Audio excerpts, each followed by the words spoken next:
Hello, beautiful people. I'm DJ, and welcome back to my channel. Today, I am making a little different video where I'm going to talk about my recent reads. One of them is Book Lovers by Emily Henry, and the other one is Seanan McGuire's Every Heart a Doorway. And while I am doing so, I'm also going to eat like a eating show but talking about books. So this is a carrot beetroot cake. Pretty good. First of all, let me show you how I baked these things. A quick recipe thing, I guess. I'll have it run in the background while I talk about the first book that I want to talk to you about that I finished today. The book is called Every Heart a Doorway by Seanan McGuire. It's a portal fantasy story. There are portal fantasies like Narnia that are very well known. This one is a Narnia like story turned inside out. In Every Heart a Doorway, this series by Seanan McGuire, she deals with children who have gone to these alternate universes, worlds, and have come back from there, traveled to and from these bizarre new worlds, and now they don't know what to do. Eleanor West runs a boarding school or a sanatorium for children who have experienced this traveling through magical doors or portals into magical worlds. Eleanor, however, does not believe anything is real or anything is magical. She just believes that everything is just in our imagination. I think she herself has traveled to a world that she wants to go back to but can't for some reason. So, for the time being, she is taking care of these children, helping them as much as she can, and shielding them from their parents who think that they have gone through some trauma and are facing psychosis, hallucinations, etc. They don't believe the children's story. So, in this school for wayward children, a new student arrives, Nancy. She has traveled to a place called a Hall of Dead or the Hall of Dead, and apparently it's an underworld where dead people live, and it is beautiful. And she felt right at home there, but for some reason she's back, and her parents don't understand. They think she has been kidnapped and she has gone through some trauma that has made her believe in these nonsensical things. But this boarding school that Eleanor West runs is a good oasis for Nancy because she comes back. Then she meets new people, other students who have gone through similar experiences. All of these students have gone to and come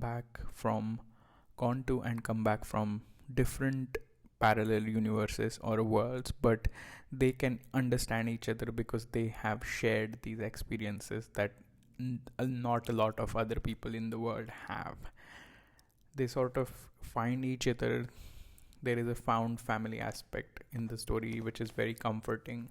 The whole story's vibes are really cozy fantasy. Nancy is getting used to the school when things start going wrong. Students start showing up dead. As a new girl, she is then suspected, and she has to clear her name along with her friends, misfits, the usual. It's pretty fun to follow her. She's like discovering so many new things. It's scary for her because a lot of people around her are so used to the concept of them having been to these worlds, and she's coming to terms with the fact that she might not get to go back to the world that she feels right at home at. They also have this concept that these worlds are either high nonsense or high logic, and they say that to plot these worlds on a map, these two are major directions where you could go, which is very interesting. And people keep talking about magic systems when they talk about fantasy books. I'm a very newbie when it comes to fantasy, and I do not know what that means, but this sort of sounds like a magic system, and I'm excited to read more in the next book in the series, where it takes us. The story also has good asexual and trans representation, and it's a good inclusive story. It still maintains a little bit of innocence throughout, even though it is scary and dark. The character development is done well. The world building is nice. I would recommend it if you were looking for something comforting, even though it has some grotesque and gory scenes. It's still comforting. 5 out of 5 stars. That's a really fun one. The the second book that I finished this week was Book Lovers by Emily Henry. Now, after fantasy, romance is also a genre that I don't read usually, but I loved this one. I finally found a romance that I can say that I give 5 out of 5 stars. Emily Henry is has done a good job in Book Lovers. This story is of Nora. She is a literary agent and she is ruthless. She is really good at her job, but that has earned her a reputation that she is like a shark, and she is no nonsense, and she also has not been really lucky in love. A lot of her exes have left her for someone from countryside, like the trope where the hero of the story goes on a business trip and falls in love in a small town where he is living with someone like a farmer's daughter or something.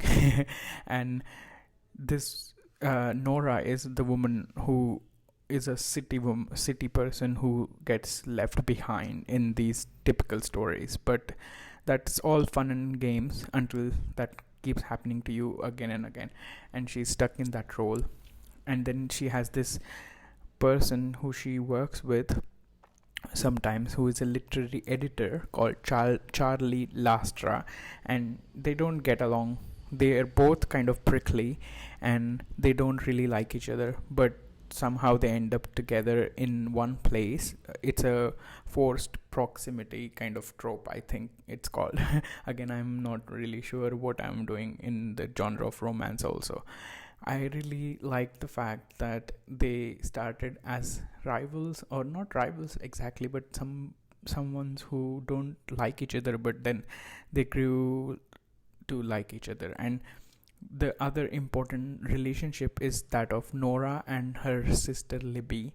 After losing their mom, a single mom who has raised both of them, Nora has taken the role of mother or parent to Libby, who is a lot younger from Nora. And then there is a struggle between their relationship as they grow old, and Libby has her family, Nora is alone, and Nora is kind of failing in love again and again, and it's a struggle keeping up her relationship with her sister as well. I thought the correct description of this book would be kind of a romantic or romanticization of the sisterly bond.